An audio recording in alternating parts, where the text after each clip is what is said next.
CNBC Africa is extending its reach into Africa with crossings to Lagos State. And joining us now live from Nigeria is the governor of Lagos State itself, Babatunde Fashola, to chat more about the prospects for the region. Thanks so much, Governor, for joining us this afternoon. Well, Lagos State recently announced an 89% implementation of the 2012 budget. That's the highest implementation we've seen since the inception of the current administration in 2007. And that in part reflecting the kind of commitment we have from state government to provide an enabling environment for business and to improve the lives of the people of Lagos. What do you deem to be the biggest achievement of 2012 so far?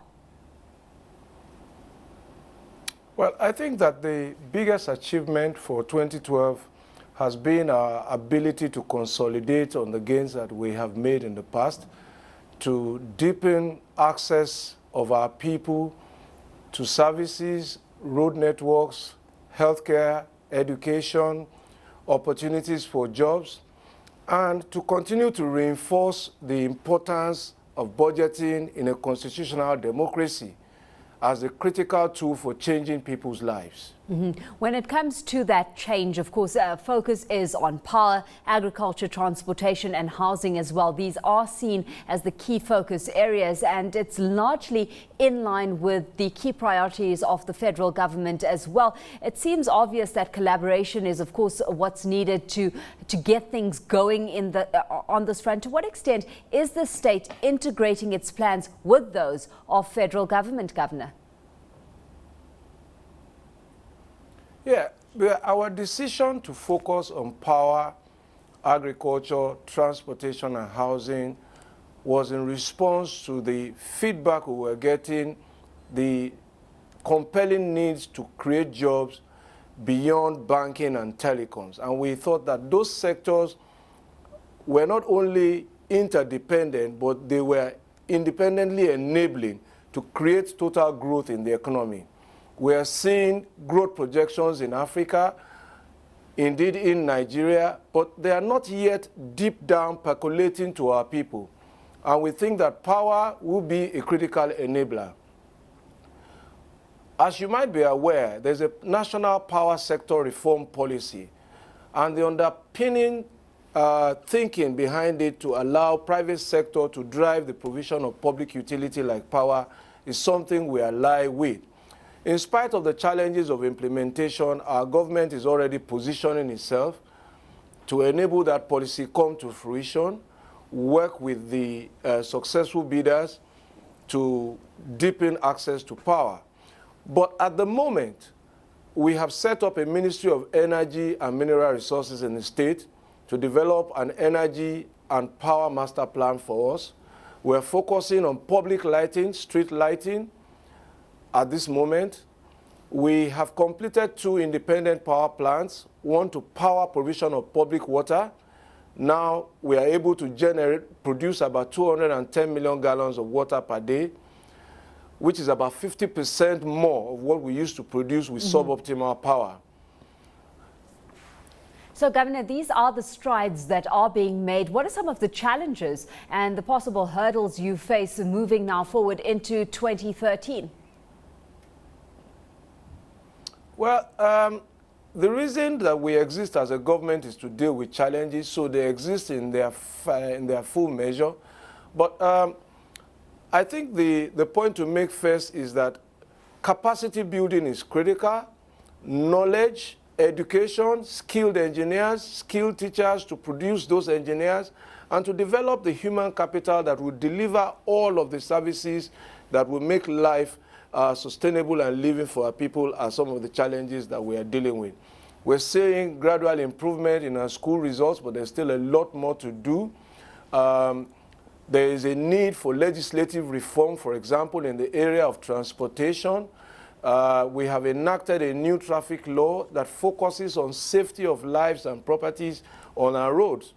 Gains have been made, for example, in healthcare, and we now see lives being lost in avoidable circumstances like traffic accidents.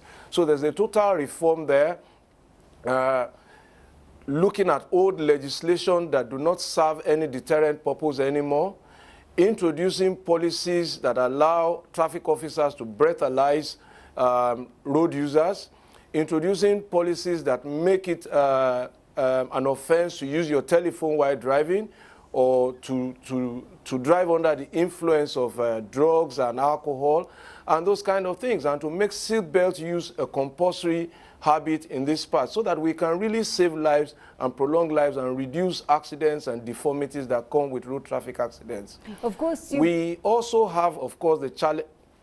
Continue. Yes, please. Well, we also, of course, have the challenge of funding. What we've seen is that there's a deficit of infrastructure that needs to be ramped up to meet the growing population of Lagos, and the funds are not coming in the sufficient quantity to meet the demands and the expectations that we have.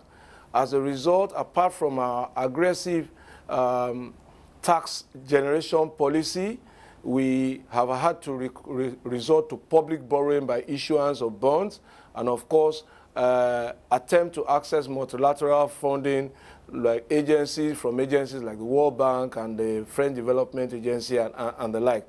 We've seen also that our budget performs as much as the revenue that we have. So it's no longer a function of a lack of capacity to implement, but rather the capacity to finance on a sustainable basis. Having said all of that, Governor, I mean, Lagos is already noted as the state with the, with the highest internally generated revenues in the country. And unlike most of the other states, it depends less on its share of Nigeria's oil revenue. So speak to us about that recent drive to improved tax collection specifically, so that you do have access to funding.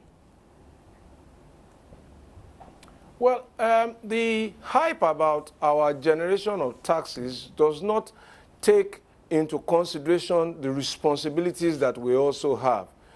On the population of over 21 million people that we have, we still have just about 3 million people of an anticipated taxable population of 8 million paying taxes. So there are still about 5 million people who are not within that tax net who should be. And when you look at the growth projections for the state, if you take a minimum of 3% only, you will see the challenges that we have to face. 21 million people growing at 3%, new babies being born, new marriages being celebrated, people buying property and building. And so the demand really outstrips the resource to cope with it at this point. Looking at driving revenue, broader than that, I mean, what can you tell us about the emergence of Lagos State as an oil-producing state? And speak to us a little bit, Governor, about the investment opportunities that are available in this regard. Well, I think that the prospects of Lagos as an oil-producing state remain positive. Large hydrocarbon deposits have been found offshore Lagos, but at the moment we are not benefiting from the derivative component of being an oil-producing state, because our oil is offshore.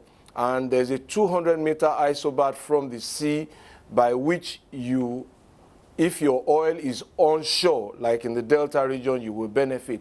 But I think that is the future that lies ahead of us. But we continuously look to a life without oil, and a life where ultimately, if the proceeds of oil come, it can only add to, rather than add to our development instead of compounding our development. How do you make sure that it does, but as though? I said, we have a ministry. We've seen before resources that do come from those revenues are possibly not being used to the best, or to the best that it could be. So how are you working to mitigate against some of that risk? Well, perhaps this explains why we have a Ministry of Energy and Mineral Resources to develop an energy, oil and gas master plan for Lagos.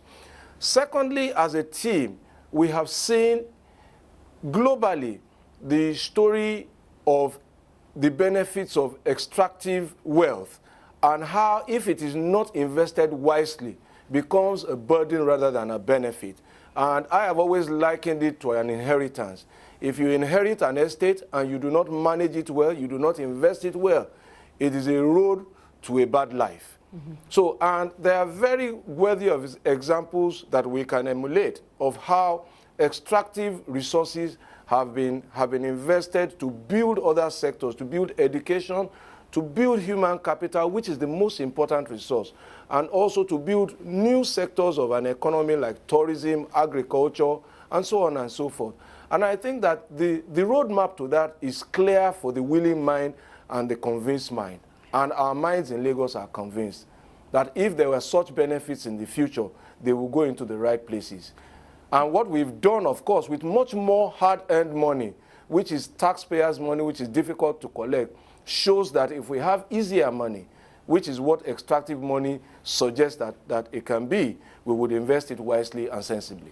Broadly, Governor, your outlook moving into 2013? Say again, please. Just your outlook for 2013 moving forward, your view there? I'm sorry, I can't hear. If you could give us a heads up, Governor, in terms of your expectations for 2013 and the upcoming budget. Oh, the outcome of the 2013 budget. Well, if I hear you correctly, first of all, the threshold we set for ourselves for budget implementation is 90%. Last year we were at 89. For us, it is not a pass mark yet. And therefore, we have to drill down and work harder, and that process has already begun. Our team has gone on a retreat.